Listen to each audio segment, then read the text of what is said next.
Hola amigos del canal, otra charla en nuestro canal de YouTube. Hoy vamos a hablar de la propiocepción de articulación temporomandibular.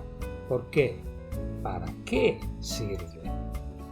Un tema interesante, no se lo pierdan y sigan este video hasta el final. Y si les gusta, regálenle un me gusta y suscríbanse al canal. ATM, consejos y trucos. Vamos a hablar de propiocepción. Entender el bruxismo. ¿Por qué es importante entender la propiocepción y el bruxismo? Ese es el tema del video de hoy. Y vamos a nuestros trucos del día de hoy. ¿Por qué necesitamos saber o entender mejor la propiocepción conjunta del ATM? La razón principal, porque existe esa defensa necesaria para proteger la articulación temporomandibular. Disponemos de diferentes tipos de receptores, lo vamos a ver más adelante. Receptores propioceptivos que nos dan información al sistema nervioso central para activar mecanismos de defensas, de los cuales esos mecanismos de defensa son imprescindibles para defender la articulación temporomandibular. De esos mecanismos, el más importante, el bruxismo, mecanismo defensivo.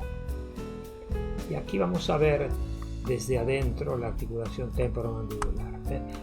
Desde el interior tenemos un disco que nos protege que no choquen entre sí cóndilo y zigoma, y una zona bilaminar posterior donde entra toda la irrigación, toda la vida de la ATM, y es una zona que hay que proteger constantemente. Vemos disco y ligamento bilaminar posterior. Forma de estudiar la articulación temporomandibular. Esa radiografía que ven ahí, esa radiografía, ¿cómo se llama? Se llama condilografía. La condilografía es un elemento imprescindible para el estudio. Nos permite ver distintas cosas: deformación, anatomía, pero principalmente la posición del cóndilo dentro de la articulación temporomandibular. Y esta es la radiografía de elección, la más simple para diagnosticar la ATM. Y aquí, receptores del ATM. Receptores de tipo 1, 2, 3 y 4. Los más importantes y los más necesarios para la ATM es los receptores de tipo 4, en la zona posterior, en la zona que hay que defender. Esa zona son receptores de alta reacción y no adaptables. Toda cosa importante es entender que todas esas situaciones que invaden la zona retrolaminar van a provocar alteración, y entonces la defensa principal es el bruxismo. Mala defensa, pero la única que tiene el sistema nervioso central. Una situación defensiva que va a alterar después todo el sistema craneofacial y el resto del cuerpo. Por eso es importante entender la propiocepción, la zona posterior, la que hay que defender siempre en nuestra ATM. Y como conclusiones, ¿qué vamos a decir?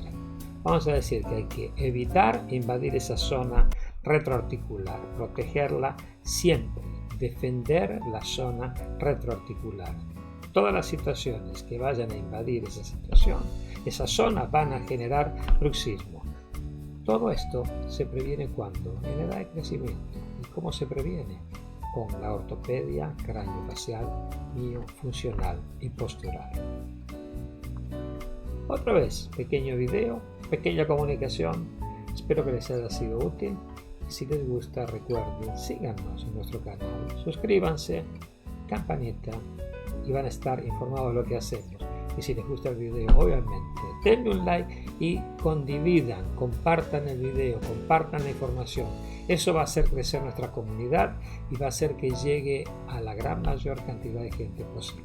Nos vemos en la próxima. Suscríbanse, campanita y me gusta. Adiós a todos, amigos.